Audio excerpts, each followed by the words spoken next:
नमस्ते कक्षा 3 का विद्यार्थी भाइ बहिनीहरुमा अस्ति हामीले पाठ 1 पढिसकेका छौं। अब पाठ 2 मा हेर्नुहोस् त। पाठ 2 हाम्रो देश नेपाल पूर्व पठनमा हेर्नुहोस्। हाम्रो देश नेपाल चाहिँ कहाँ पर्छ त? भारत र चीनको बीचमा चाहिँ के पर्छ? नेपाल पर्दछ। यसैगरी हेर्नुहोस् त, माथिको चित्रभित्र हेरी कम्तीमा 9 वटा देशको नाम लेख्नुहोस् भनेको छ। माथिको एसिया महादेशबाट चाहिँ हजुरहरूले के त 9 वटा देशको नाम लेख्न सक्नुहुन्छ। अब शब्द र अर्थमा हेर्नुहोस्। सिमाना, साथ, छेउ, सीमा।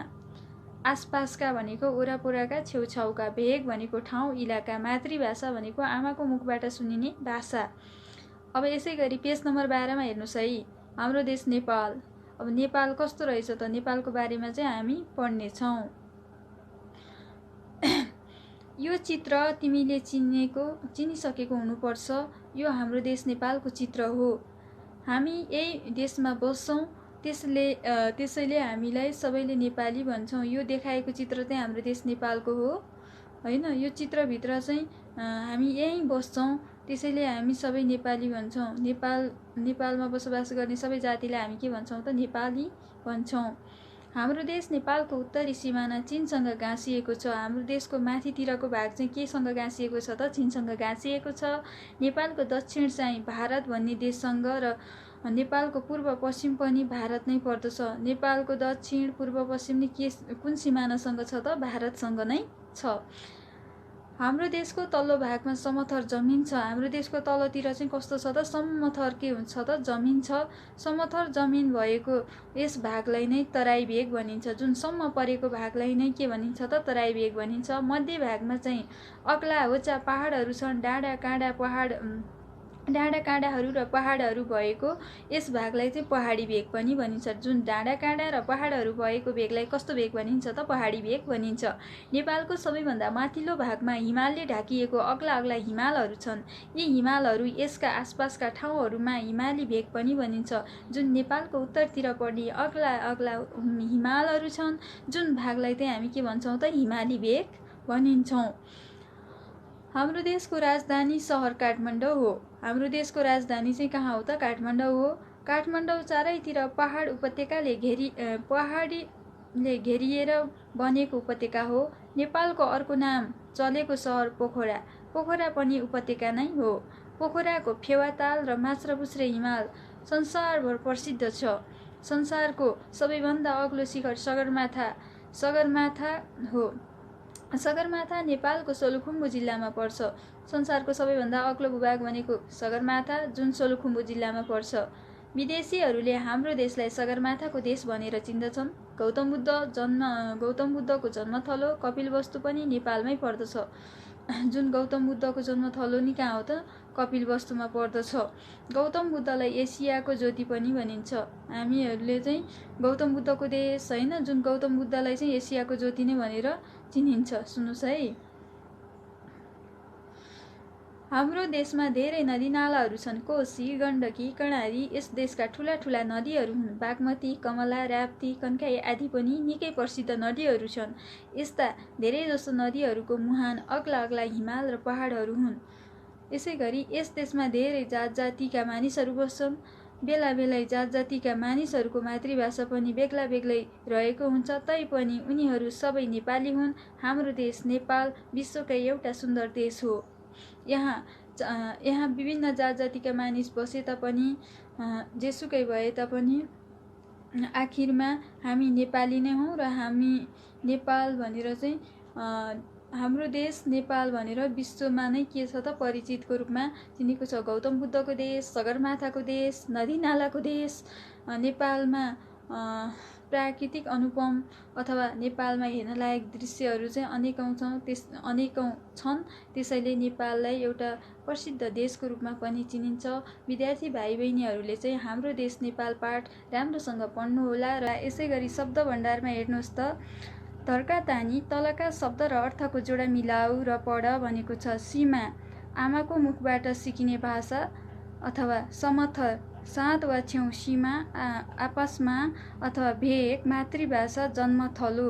सीमाको के होला? इलाका, ठाउँ, क्षेत्र। मैले एउटा भनिदिए विद्यार्थी भाइ बहिनीहरू अरू सबै आफूले गर्नुहोला है।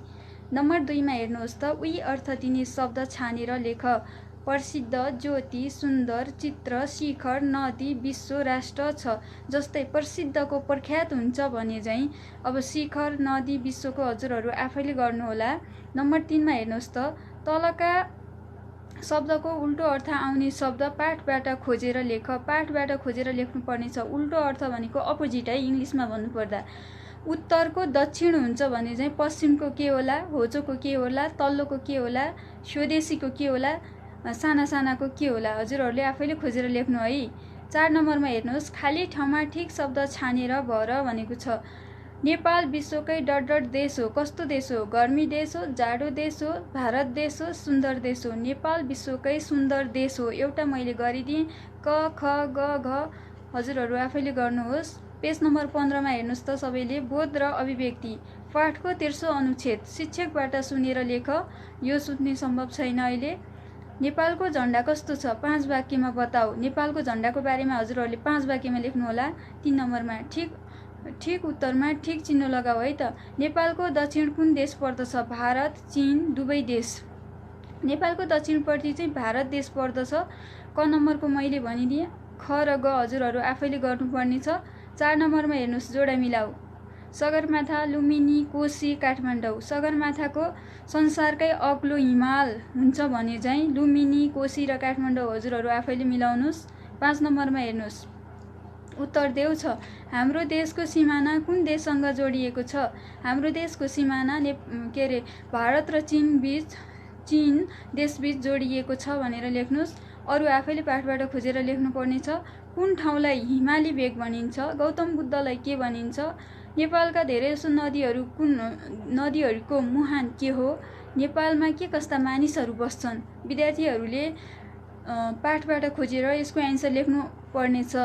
पेज नम्बर 16 मा हेर्नुहोस् त, तिमीले कुनै न कुनै मन्दिर देखेको हुनुपर्छ। यो मन्दिर कहाँ छ? यो मन्दिरको नाम के हो? यो मन्दिरमा कहिले पूजा गरिन्छ? यो मन्दिर कस्तो छ? यसरी तिमी कहिले गएका छौ? यी प्रश्नहरूको उत्तर आउने गरी 5-7 वटा वाक्यमा बयान गर भनेको छ। हजुरहरूले यसको आधारमा बयान गरेर लेख्नुहोला, आफूलाई आएको जति है। 7 नम्बरमा हेर्नुहोस् त, पाठको जस्तै नेपालको चित्र बनाऊ र हिमाल, पहाड, तराई पनि छुट्याऊ भनेको छ। पाठको जस्तै नेपालको चित्र बनाएर हिमाल, पहाड, तराईको चित्र बनाएर देखाउने। नम्बर 17, पेज नम्बर 17 मा हेर्नुहोस् सबैले, हाम्रो देश नेपाल कस्तो छ? 5 वाक्यको अनुच्छेदमा लेख। नेपाल कस्तो छ त? आफूले चाहिँ के गर्ने त? 5 वाक्यमा लेख्ने। हाम्रो देश नेपाल संसारको सबैभन्दा राम्रो देश हो। यहाँ विभिन्न थरीका मानिसहरू बसोबास गर्छन् हैन। नेपालमा संसारका सबैभन्दा अग्ला अग्ला हिमालहरू छन्। नेपाललाई गौतम बुद्धको देश भनिन्छ भनेर चाहिँ के गर्ने त? आफूले 5 वाक्यमा लेख्ने यसरी। नम्बर 9 मा हेर्नुहोस्, तलको अनुच्छेद पढ भनेको छ। अब अनुच्छेद पढ्ने तपाईहरूले आफै पढ्नुहोस् है, तपाईँहरूको काम हो। अब पेज नम्बर 18 मा हेर्नुहोस्, कपडाबाट पनि टोपी सिउँछन्।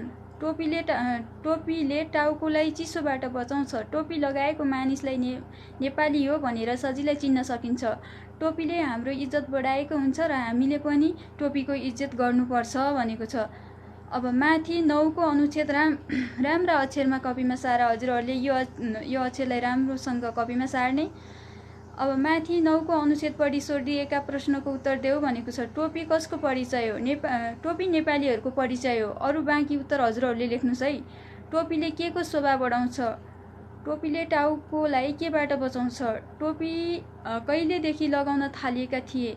अब 9 नम्बरमा कसलाई सजिलै नेपाली हो भनेर चिनिन्छ भनेको छ। अब व्याकरणमा हेर्नुहोस् विद्यार्थी भाइ बहिनीहरू, व्याकरणमा उदाहरणमा दिए जस्तै नयाँ शब्द बनाऊ र तिनलाई वाक्यमा प्रयोग गर भनेको छ।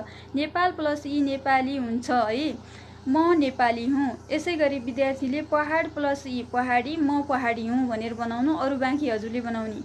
नम्बर 2 मा हेर्नुहोस्, ठिक शब्द राखी खाली ठाउँ भर। नेपालको उत्तरी सिमाना चीन, भारत गाँसिएको छ। नेपालको उत्तरी सिमाना चीनसँग गाँसिएको छ हुन्छ है, सँग हुन्छ। अब यसै गरी ख ग घ हजुरहरूले गर्नुहोस्। तालिकाबाट वाक्य बनाऊ भनेको छ। नेपाल दक्षिण ओमर देश छ भनेको छ। नेपालको दक्षिणतिर भारत भन्ने देश छ। एउटा बनाए, यो बाँकी हजुरहरूले बनाउनुहोस्। 4 नम्बरमा हेर्नुहोस्, तलका शब्द जस्ताको तस्तै कपीमा सार भनेको छ। तपाईँले चाहिँ यो शब्द चाहिँ जस्ताको तस्तै कपीमा सार्नुहोस्। अब यसै गरी पेज नम्बर 20मा हेर्नुहोस्, सामयिक कार्य भनेको छ। उदाहरणमा दिए जस्तै तालिकामा लेखिएका कुराहरू कक्षाका साथीहरूलाई सोधेर लेख भनेको छ। नाम, जात, मातृभाषा। मनोज लामा तामाङ भनेको छ। अब नाम मनोज लामा, जात लामा, नाम भनेको मनोज, जात भनेको लामा, मातृभाषा भनेको तामाङ। अब यसै गरी म एउटा एक्जाम्पल भनिदिन्छु। नाम सीता, जात छेत्री, मातृभाषा भनेको चाहिँ के हो त नेपाली नै। यसै गरेर विद्यार्थी भाइ बहिनीहरू अरू आफै गर्नुपर्नेछ। आजलाई यति नै। धन्यवाद क्लास। अब हामी पाठ 3मा अर्को पाठमा पढ्नेछौँ।